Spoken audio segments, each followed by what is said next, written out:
스즈카에서 맥라렌의 독주를 저지하며 자신의 건재함을 알린 맥스 베르스타펜은 지난 2년간 폴포지션을 차지하면서 우승한 바레인 그랑프리에서 다시 한번 이 상승세를 이어가려고 했습니다.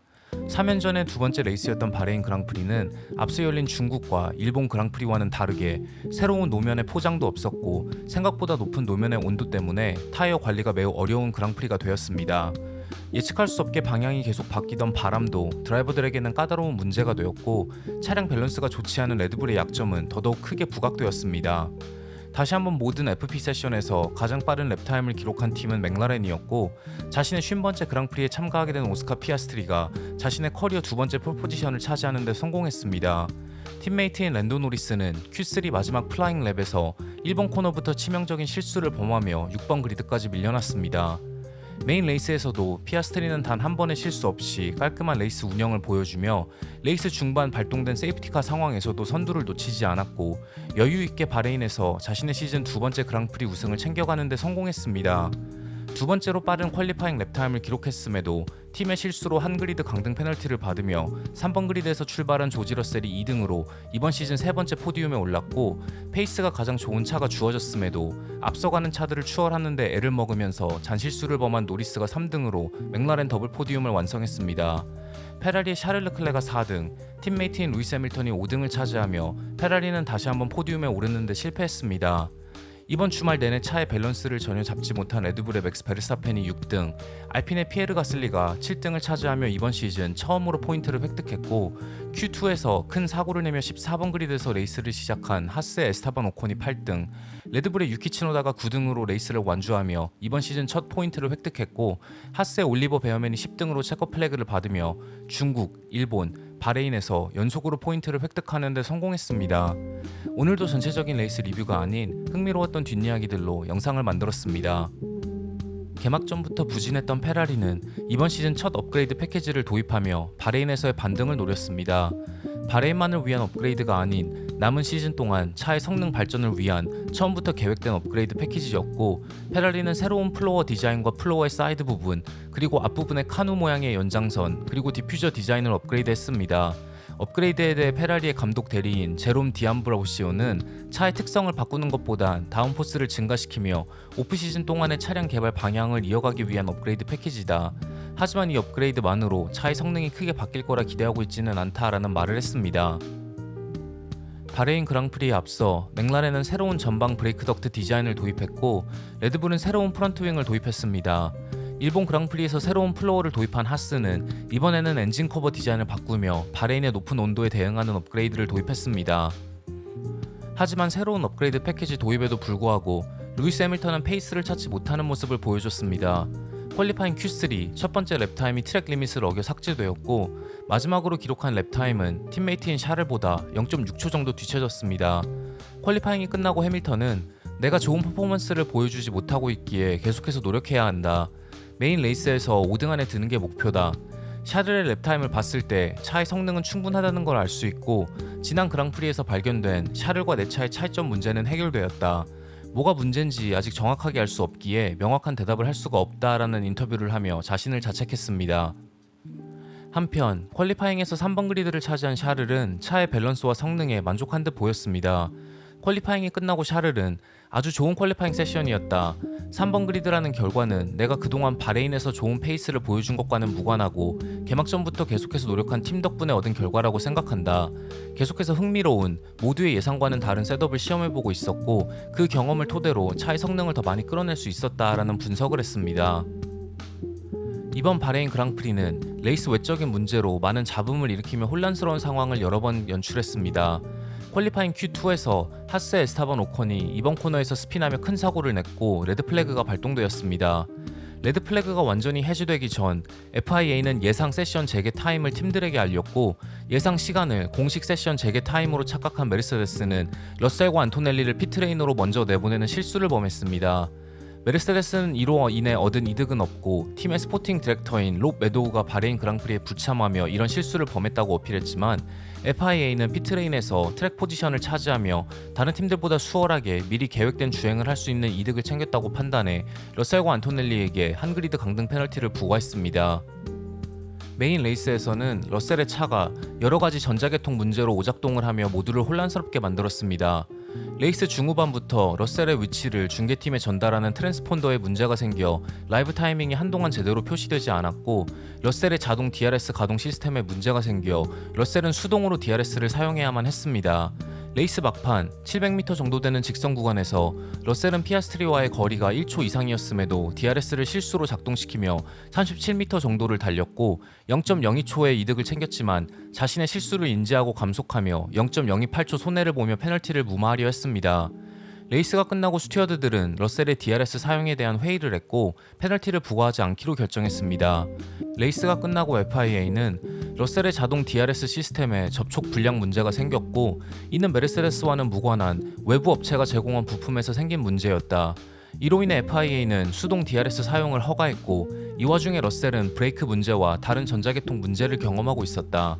러셀은 스티어링에 있는 예비 버튼을 사용해 엔지니어와 무전을 해야 했고, 이 버튼은 무전뿐만 아니라 수동 DRS 작동 기능도 같이 사용할 수 있게 매핑되어 있었다.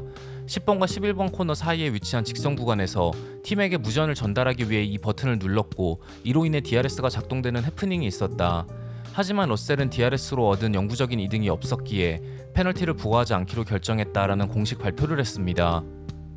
랜도 노리스의 퀄리파잉 부진도 놀라웠지만 다른 의미로 모두를 놀라게 한 팀은 알핀이었습니다. 피에르 가슬리는 5번 그리드를 차지했고 안토넬리가 그리드 강등 페널티를 받으면서 4번 그리드에서 메인 레이스를 시작할 수 있게 되었습니다. 윌리엄스의 카를로스 사인즈는 알핀이 6번부터 11번 코너까지 맥라렌보다 더 빨랐다고 말했고, 알핀의 파워 유닛이 다른 팀들보다 0.3초 정도 더 느린 것을 감안했을 때 만약 메르세데스 파워 유닛을 탑재했다면 프런트 로우를 차지했을 거라는 분석을 했습니다. 알핀의 파워 유닛은 다른 팀들보다 하이브리드 시스템의 배터리를 효율적으로 사용하지 못해 직선 구간에서 충분한 시간 동안 출력을 내지 못한다는 약점이 있지만, 중국 그랑프리에서 FIA의 새로운 휘어지는 윙을 금지시키기 위한 테스트를 통과하지 못했을 정도로 알핀은 극단적인 에어로 파츠들을 이용해 성능을 향상시키려 노력해왔습니다.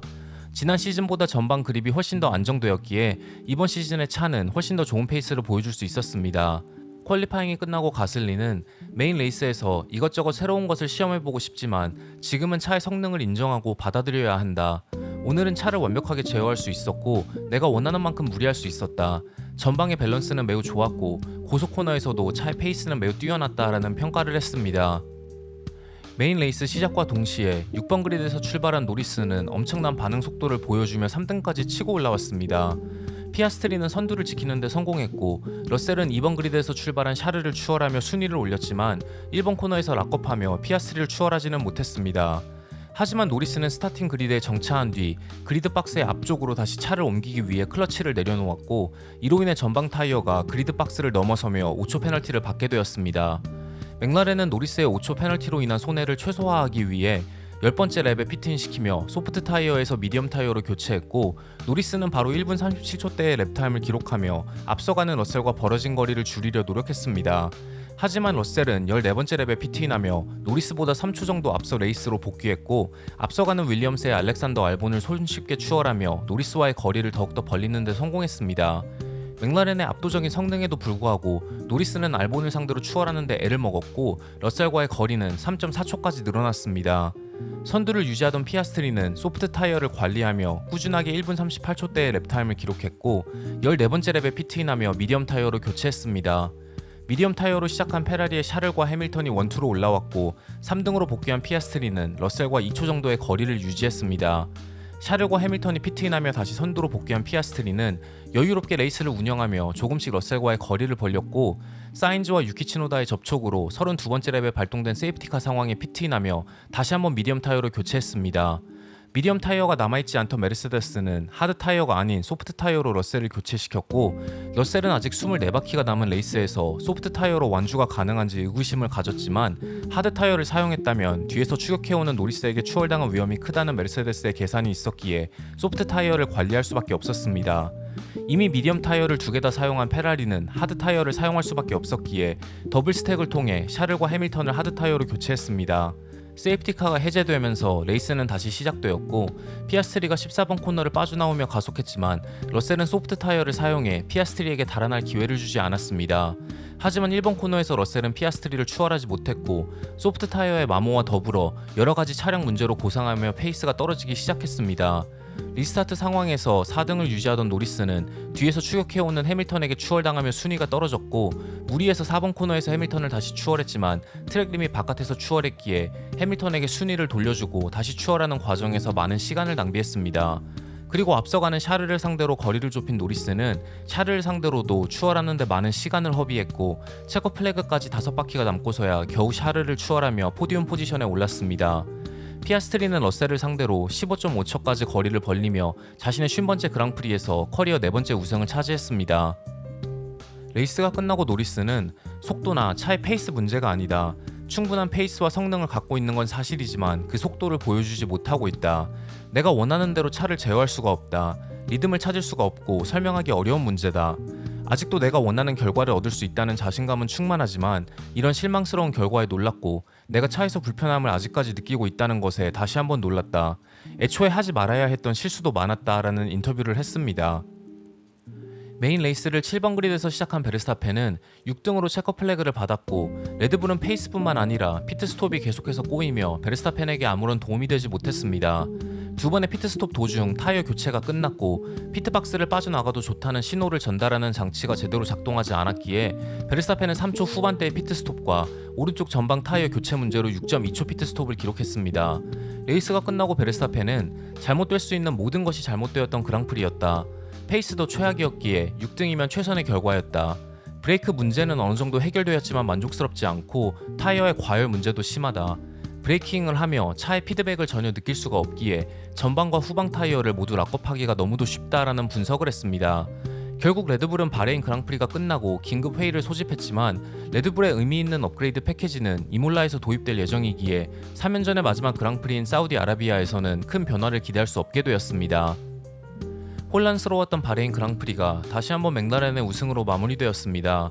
레드불이 부진한 틈을 타 메르세데스와 페라리는 조금씩 페이스를 끌어올리는 데 성공했고 알핀과 하스도 꾸준히 치열한 중위권 싸움에서 포인트를 차근차근 쌓아 올리는 데 성공하며 특히 하스가 시즌 초반 중위권의 다크호스로 급부상했습니다.